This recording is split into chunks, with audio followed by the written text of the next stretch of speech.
Atenção, em 5 segundos, para mais de 100 municípios, Jornal Band Cidade.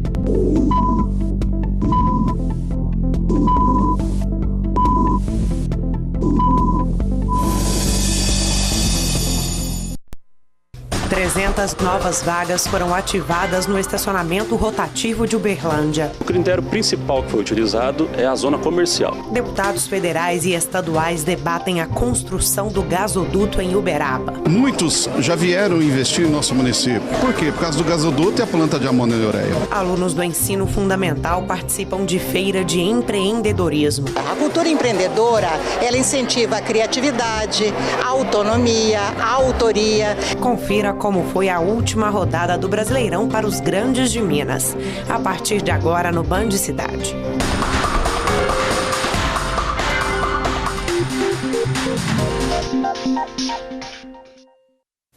Boa noite. Uma briga de trânsito em Uberlândia terminou de forma trágica.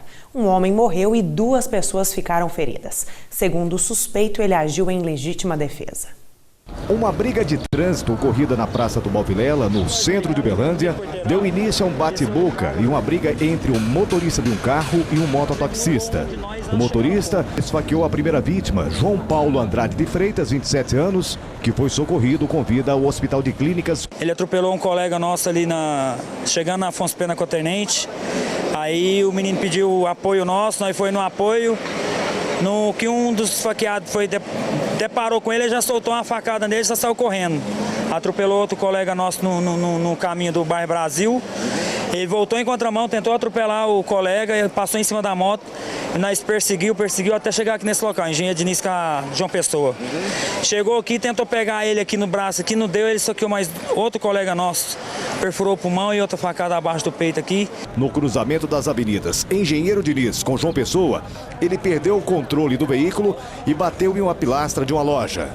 George Stephanie de Oliveira, 55 anos aproximadamente, saiu do seu veículo e partiu para cima dos demais motociclistas. E um deles acabou perdendo a vida. Odair Rosa Silva Júnior, 24 anos de idade, chegou a ser socorrido ao Hospital de Clínicas da UFO, mas não resistiu aos ferimentos e morreu. O autor foi preso em flagrante no local do último esfaqueamento. Ele alega que em decorrência de trânsito, de uma conversão, ele veio a encostar em um veículo no mototaxista e aí eles teriam tentado agredir. Várias informações vão ter que ser confirmadas ainda. E ele saiu do local, as pessoas vieram atrás dele e ele se sentiu ameaçado. E em decorrência disso e de um ato impensado, ele veio a esfaquear 2 pessoas. Mais de 300 novas vagas do estacionamento rotativo em Uberlândia ficaram ativas a partir de hoje. Ao todo, 18 equipamentos já estão instalados e pelo menos 50 monitores vão ajudar os motoristas na utilização do sistema parquímetro. O aviso na placa é claro: o parquímetro está no bairro Aparecida. A partir de agora, a tarifa precisa ser paga. Foram colocados 18 equipamentos, desde a Rua Prata até a Avenida João Naves de Ávila. O critério principal que foi utilizado é a zona comercial. Então, aonde tem a zona comercial do centro da cidade de Uberlândia, ela terá a rotatividade do estacionamento. São 300 novas vagas de estacionamento. A concessão do direito de explorar o serviço em Uberlândia prevê ao todo a abertura de 4.500 vagas. Até agora, já estão à disposição dos motoristas 2.300. Quem utiliza o sistema gostou. É uma coisa boa que tem uma rotatividade maior, aquelas pessoas que precisam deixar o carro para fazer as suas coisas. Porque a gente acaba tendo lugar para parar, né? Mais fácil. É mais fácil. A empresa que administra os parquímetros em Uberlândia também prevê nos próximos meses a instalação de equipamentos nos bairros Lídice, Bom Jesus, Caseca, Martins e Brasil.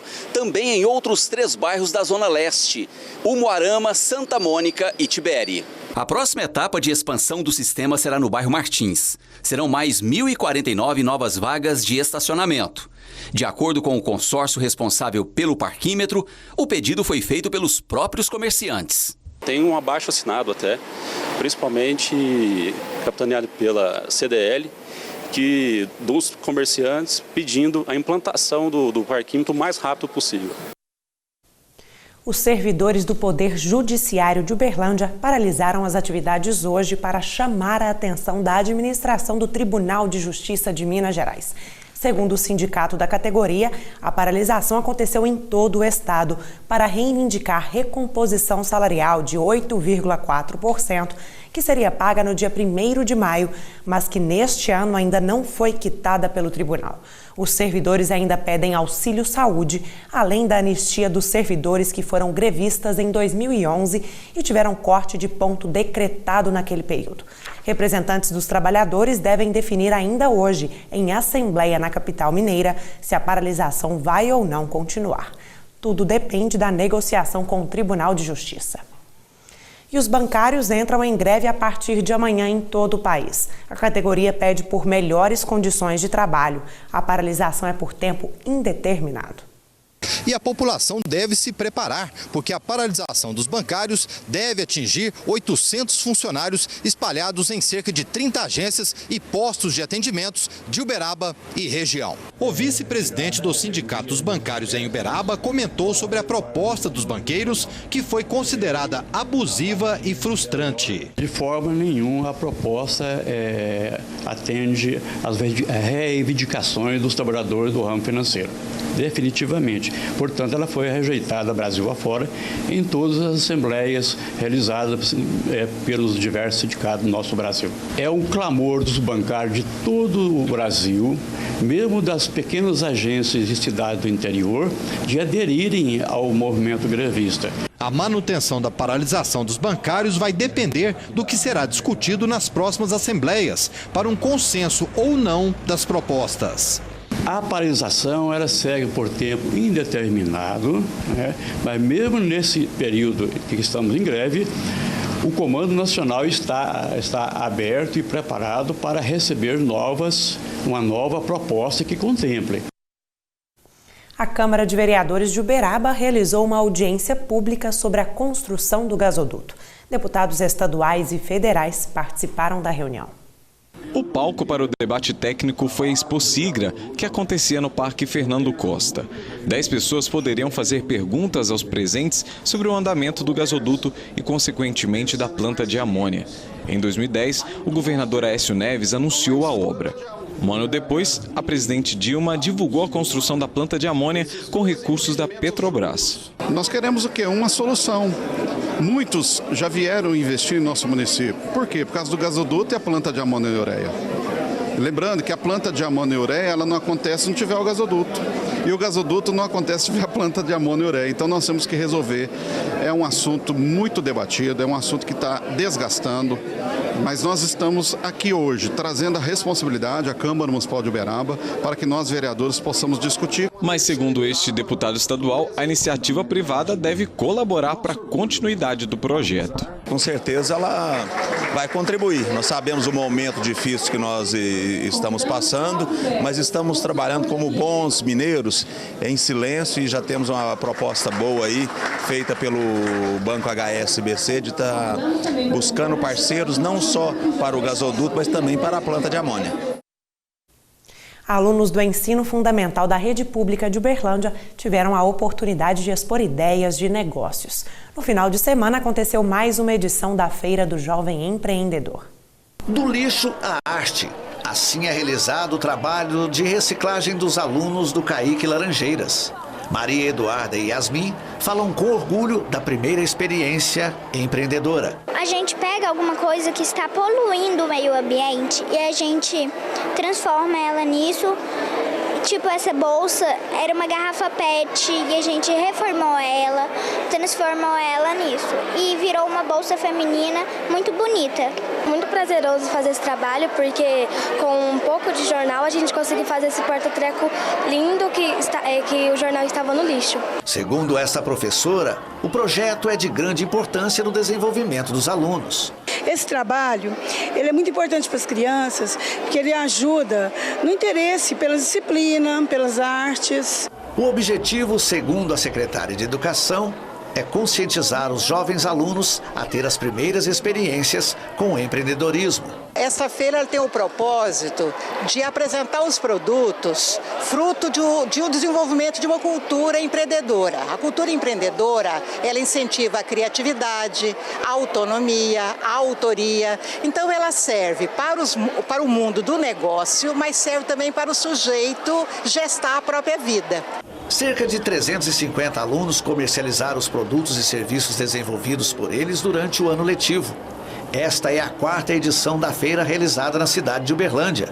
No dia 7 de novembro, serão realizadas mais 2 feiras, na Escola Municipal Eurico Silva, no bairro São Jorge, e na Escola Estadual Enéas Vasconcelos, no bairro Brasil. Segundo esta coordenadora pedagógica, o evento é sempre surpreendente por causa do entusiasmo dos alunos. E os alunos constroem um planejamento, com a professora mediando, e isso favorece o aluno o protagonismo juvenil, porque ele vai estabelecer metas, ele vai buscar soluções para obstáculos encontrados no dia a dia. A seguir, Codal aumenta a capacidade de abastecimento de água em Uberaba. Mais informações depois do intervalo. Band Cidade. Oferecimento. Casas do Babá. A garantia do melhor produto. Pizzaria Vila Romana. A melhor pizza do bairro Luizotti na sua casa.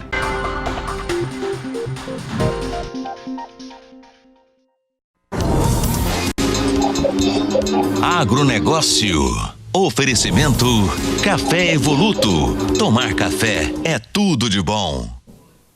Foi realizada em Uberaba a 3ª Copa de Marcha Marchadores da cidade. O evento tem o objetivo de promover o intercâmbio entre os criadores. Competiram animais com idade acima de 40 meses. O evento foi realizado no Curral da Fazu e faz parte da programação oficial da Associação Brasileira dos Criadores da Raça. E durante a competição, são diversos os quesitos avaliados. Os animais são colocados na pista por categoria e essas categorias são divididas por idade. O árbitro, então, vai avaliar o andamento do cavalo, o gesto, a comodidade do cavalo, isso do chão. Depois ele monta e anda em todos os animais. E finalmente ele faz a classificação dos animais. E criadores de outros estados também trouxeram animais. A raça reúne o maior plantel de equinos no Brasil e no mundo, gerando mais de 180 mil empregos diretos e indiretos. O Alexandre investe pesado na raça e tem 60 animais. Entre eles, a Deus H2S de 4 anos e o Cravo H2S de 5 que vieram competir. O início eu comecei indo numa cavalgada e sofri muito andando num cavalo que não era marchador e aquilo me trouxe uma dificuldade muito grande. Foi uma cavalgada longa de 8 horas e eu sofri muito. Daí eu passei a ver qual que era o cavalo que mais cômodo para se andar numa cavalgada e cheguei à conclusão que era o manga larga marchador. E a partir daí que iniciei meu criatório e hoje estou aí com 60, 70 animais no criatório. Tem a premiação, sempre você vai ter uma premiação que depende do local, pode ser em dinheiro, pode ser em algum bem, ou pode ser simplesmente o troféu e a faixa, como normalmente acontece. Vamos conferir as cotações de commodities agrícolas desta segunda-feira em algumas cidades do estado. A saca de açúcar bruto de 50 quilos na região do Triângulo foi comercializada a R$ 55. Já a de 60 quilos de café arábica tipo 6 duro fechou o dia valendo R$ 480 em Patrocínio, preço acima da média nacional. E a arroba do boi gordo pode ser encontrada em preços variados aqui em Minas, mas na região, em cidades como Itapajipe, Monte Alegre de Minas, Planura, Tupaciguara, Uberaba, ela foi cotada a R$ 135. O Centro Operacional de Desenvolvimento e Saneamento de Uberaba, o CODAL, inaugurou hoje a Grande Adutora Diagonal. Ela vai aumentar a capacidade de abastecimento de água em mais de 70 bairros da região oeste do município. A Grande Adutora Diagonal foi construída com recursos próprios do CODAL e faz parte do projeto Mais Água para Uberaba e vai abastecer cerca de 70 bairros da região oeste da cidade. Autoridades do município prestigiaram a inauguração da adutora com extensão total de 14,5 km e considerada uma rede mestra de distribuição. É uma obra de 14,5 km, vem de alguma forma minimizar e resolver o problema de bairros históricos que sempre tiveram falta d'água e que essa adutora vem de alguma forma, junto com o processo das novas caixas d'água, resolver definitivamente o problema de água nesses bairros. Durante o evento, o prefeito Paulo Pial comentou sobre o projeto da construção de uma grande represa no Rio Uberaba, orçada em 40 milhões de reais. De fato, a barragem é uma necessidade para ter reservação de água para seca. Então já está o projeto praticamente pronto e agora é os acertos finais com o Ministério da Cidade e Caixa Econômica para colocar em licitação. Colocando em licitação, início de obra, então tem uma caminhada pela frente. Sobre a nova adutora, Paulo Pial enfatizou um problema de abastecimento antigo da cidade e que agora espera resolver. A cidade cresceu e, evidentemente, não cresceram as ações, né, ligadas a consertar o que está debaixo do chão, né, porque o que está debaixo do chão não aparece. E é o que nós estamos fazendo, trabalhando debaixo do chão, corrigindo os vazamentos, aumentando as adutoras. Os reservatórios são pelo menos 4 grandes reservatórios para abastecer a cidade. Então, como nós pegamos a cidade na época da campanha com esse problema, nós vamos entregar a nossa administração em 2016, evidentemente, com um problema de água resolvido. Não faltará água na torneira da dona de casa. Os poliesportivos de Uberlândia estão passando por reformas e melhorias. Ontem foi entregue a primeira unidade. O poliesportivo do bairro Roosevelt é o primeiro dentre os 14 da cidade que serão reformados. O dia foi de festa no bairro, várias atividades acontecendo ao mesmo tempo. Tem mais de 10 anos que o espaço não passava por uma reforma. A nossa ideia é revitalizar os 14 poliesportivos de Uberlândia, para que as famílias possam trazer de volta os seus filhos, para que ela possa ter um espaço realmente adequado, com a academia, uma série de outras coisas que não tinha, nós estamos trazendo. Melhoramos a iluminação para quê? Para que as pessoas tenham realmente mais segurança de poder frequentar, e esse é exatamente o nosso grande objetivo. Além de servir a população, o poliesportivo vai ser um dos espaços a receber as competições do JUBs, os Jogos Universitários Brasileiros, ou seja, muita gente deve passar por aqui nos próximos dias. Essa unidade será utilizada nos Jogos Universitários Brasileiros, que vai acontecer em Uberlândia nos próximos dias, que serão aproximadamente 5.000 atletas vão estar em Uberlândia. E essa unidade já faz parte da programação das atividades. Vamos agora conferir a previsão do tempo para terça-feira em Uberlândia e região. Os dados são do Instituto Climatempo. O dia começa ensolarado em Uberlândia. A quantidade de nuvens aumenta pela manhã. Pancadas de chuva à tarde e à noite. Máxima 33, mínima 18. Chuva também em Paineiras. O dia amanhece parcialmente coberto. Máxima 34, mínima 22. Já em Campo Florido, a terça começa com sol, mas pode chover na parte da tarde e à noite. Máxima 36, mínima 20. A temperatura pode chegar a 34 graus em Uruana de Minas, mínima 22. Sol com muitas nuvens, pancadas de chuva à tarde e à noite. Também há previsão de chuva em Carmo do Paranaíba, máxima 32, mínima 17. Em instantes, Ronei Bentes traz as notícias da última rodada do Brasileirão. Atlético ganha e Cruzeiro empata. Não vá perder. Band Cidade. Oferecimento. Casas do Babá. A garantia do melhor produto. Pizzaria Vila Romana. A melhor pizza do bairro Luizotti na sua casa.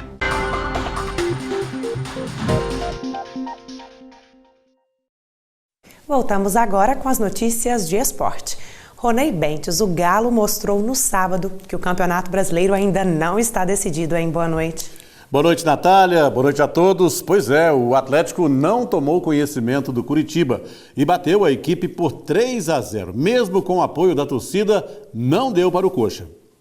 Antes do primeiro minuto, o Galo assustou após erro do Curitiba, mas Lucas Prato não finalizou bem.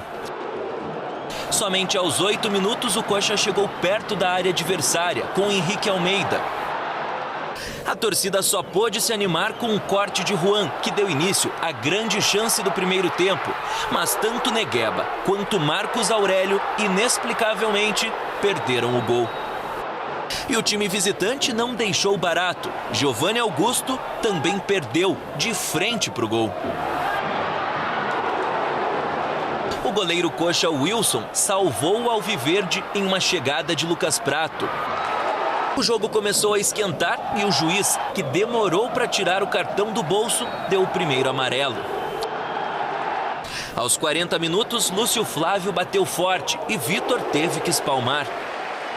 Mas na sequência, Lucas Prato cruzou, Thiago Ribeiro atrapalhou e Leandro Silva marcou contra. 1-0 Atlético Mineiro. E se o primeiro tempo foi movimentado, o segundo começou devagar. O Galo valorizava a posse de bola e o Coritiba até tocava, mas sem boas jogadas. Foi só aos 18 minutos que a bola chegou perto do gol e ela passou pela pequena área alviverde com muito perigo. Na sequência, em mais um cruzamento de Lucas Prato, Leandro Silva falhou de novo e Giovanni Augusto, livre, dominou, olhou e bateu para o 2-0 Galo. A melhor chance do Coxa foi de falta, com Lúcio Flávio, que ficou nas mãos de Vitor. Aos 37, pênalti para o Atlético Mineiro e com Lucas Prato, 3-0 Galo.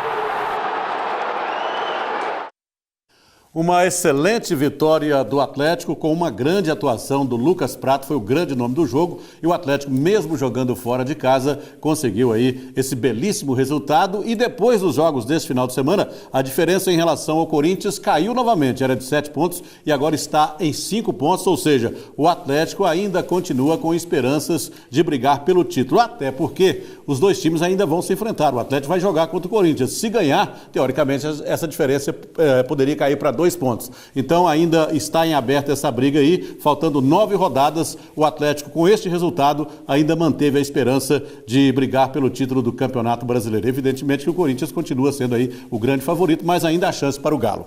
Já o Cruzeiro não saiu do 0-0 contra o Grêmio. O resultado foi ruim para as duas equipes. A Raposa continua na luta para se afastar ainda mais do Z4. Dentro de campo, o time ajudou, tomou as ações do jogo. Só Alano teve no mínimo 3 grandes oportunidades. No meio de tudo isso, ainda teve esse míssil de Damião. Explodiu no travessão de Marcelo Groi. O Grêmio só finalizou pela primeira vez aos 34 minutos. Veio a segunda etapa, mas a tônica do jogo não mudou. Cruzamento de Alano, o William se atirou na bola, mas nada de gol.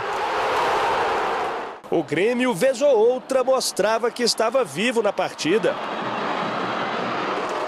Em busca do tal alívio no campeonato, Mano Menezes tentava o que podia. Gabriel Xavier no lugar de Alano e Arrascaeta na vaga de Damião. E o uruguaio logo teve a chance, mas chutou nas mãos do goleiro. Empate, Grêmio mais longe do topo, já o Cruzeiro respirando cada vez mais aliviado. A tabela não nos preocupa mais à medida em que estamos fazendo a nossa parte. Nós dependemos única e exclusivamente das nossas condições para sair disso e não correr risco. Estamos fazendo dentro do campo e é isso que me dá a convicção de que a gente vai logo, matematicamente, resolver esse assunto. Tá certo que, matematicamente, o Cruzeiro ainda não se livrou de vez da incômoda zona de rebaixamento, mas está cada vez mais longe dela. Um pontinho valorizado. É verdade que este resultado não foi dos melhores, porém, conforme foi dito aí na reportagem, o Cruzeiro está se distanciando cada vez mais da zona de rebaixamento, está numa posição intermediária e acredito que dificilmente vai correr maiores riscos de cair para a Série B no ano que vem. Mas, de qualquer maneira, uma campanha muito ruim em relação ao que o Cruzeiro fez nos 2 últimos anos, quando foi o campeão brasileiro. O torcedor esperava muito mais e espera ainda, no decorrer deste final de temporada, espera que o técnico Mano Menezes possa aproveitar as últimas rodadas aí para salvar o Cruzeiro do rebaixamento e, consequentemente, já começar a preparar a equipe para o ano que vem. O Campeonato Brasileiro agora vai ter uma pausa em função dos jogos da seleção brasileira pelas eliminatórias. As equipes vão ter aí 10 dias para se preparar e só voltam a jogar na quarta-feira da próxima semana, viu, Natália? Agora vamos falar um pouquinho da segunda divisão do Mineiro. As equipes de Uberaba jogaram no final de semana. Conta pra gente como que foi. Pois é, os dois times de Uberaba continuam vivos na competição. O campeonato está aí no hexagonal final. Tivemos a terceira rodada ainda do primeiro turno e o Uberaba sofreu a primeira derrota, mas continua firme na briga aí por uma das vagas no módulo 2 do ano que vem. O Uberaba está em terceiro lugar com 4 pontos, um a menos que o Nacional, que é o segundo colocado. Ou seja, as vagas ainda estão em aberto. Tivemos apenas a terceira rodada deste hexagonal e com certeza muita coisa ainda deve acontecer nas próximas rodadas. Mas de qualquer maneira, Uberaba e Nacional continuam mais do que nunca vivos em busca de uma vaga aí no módulo 2 do Campeonato Mineiro e sem dúvida nenhuma merecem, né? São times tradicionais e estão enfrentando equipes aí talvez não muito tradicionais, com exceção do Valério de Itabira, viu, Natália? Obrigada e por hoje é só, mas o Band Cidade está de volta nesta terça às 18h50. Obrigada pela companhia, uma ótima noite para você e uma excelente semana. Uma boa noite para você.